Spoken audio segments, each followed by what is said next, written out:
ये जो अजय यादव की जो हत्या हुई थी, उसका कोई असर है क्या बिहार में वाक़ई? जी, जी। देखिए, अजय यादव की हत्या का बिहार में असर होता, लेकिन असर वो तब होता जब भाजपा का कोई एक भी नेता जो है, वो अजय यादव के घर पे जाता या फिर अजय यादव की मदद करता, मतलब उनके परिवार की मदद करता।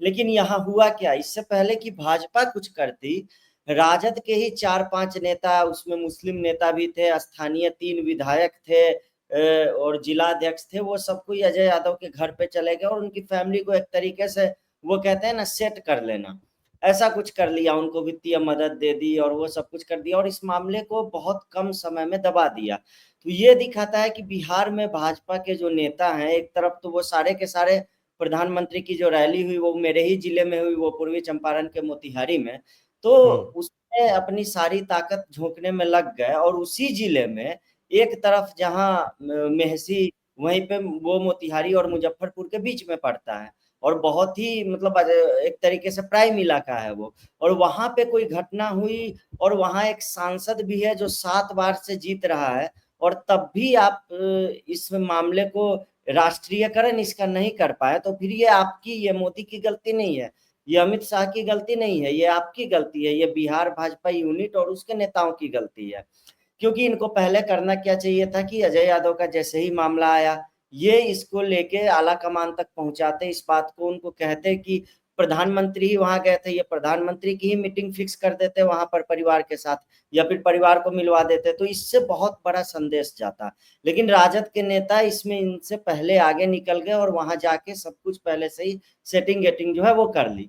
तो ये हत्याएं जो है बिहार में, एक तो इसको तो दबा दिया गया, दूसरा पटना में देखिए, पटना में जो हत्या हुई उसके बाद क्या बयान दिया गया वहां के पुलिस की तरफ से कि एडीजी बैठ के कह रहा है कि मॉनसून अभी आने वाला है, उससे पहले किसान जो है फ्री है, इसीलिए इतनी हत्याएं हो रही है। अब बताइए, ये बात आप कह रहे हैं बिहार में कि किसान आजकल खाली है इसीलिए बिहार में इतनी हत्याएं हुई है, बारिश आएगी फिर किसान जो है अपना खेती वेती के कामकाज में लग बारिश जाएगा। आए बारिश आए तो महीने भर से ऊपर हो गया। वही, अब उन्होंने हुँ। ये लॉजिक देखिए, ये बिहार पुलिस का स्तर है, उनकी एक तरीके से कह ले बुद्धिजीविता का ये स्तर है।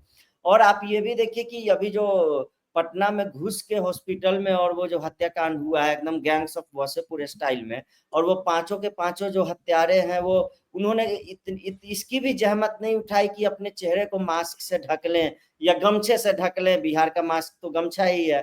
तो उन्हें इतना भी खौफ नहीं था प्रशासन का कि हाँ, हम छिप के रहें या फिर चेहरा ना दिखाएं।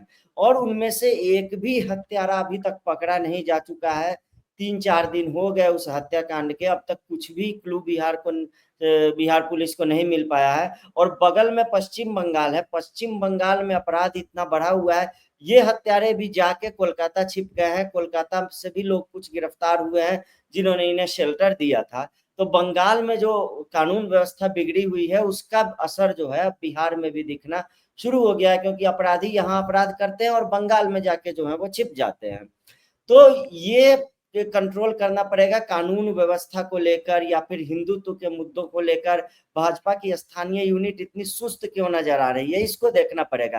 क्योंकि गिरिराज सिंह जो है वो एक मुखर नेता हुआ करते हैं बिहार में जो हिंदुओं के मामले को उठाते हैं, लेकिन गिरिराज सिंह का भी अब अधिक ध्यान अपने मंत्रालय और दिल्ली पे रहता है और वो रिटायरमेंट की कई बार बातें कर चुके हैं। तो अब लगता नहीं है कि वो उत्साह जो है उनमें अब बचा हुआ है। एक बार मैं उनको सुनने गया था, एक कार्यक्रम था, तो वहां पे वो स्मशान वैराग्य की बात कर रहे थे। वो बता रहे थे कि जब आप स्मशान में जाते हो तो वहां पे जो है सो कि एक वैराग्य हो जाता है दुनिया से, आपको सब कुछ एकदम कटा कटा सा नजर आने लगता है। तो वो इस तरह की बातें आजकल कर रहे हैं। तो उनसे तो ऐसे नेता जो है वो हिंदुत्व की बात क्या उठाएंगे, कैसे उठाएंगे, ये मेरे समझ से परे है। तो बिहार में फिलहाल अजय यादव वाला जो मुद्दा है उसको एकदम से दबा दिया गया है और ये काम राजद ने किया है और बिहार भाजपा की सुस्ती ने किया है। जी।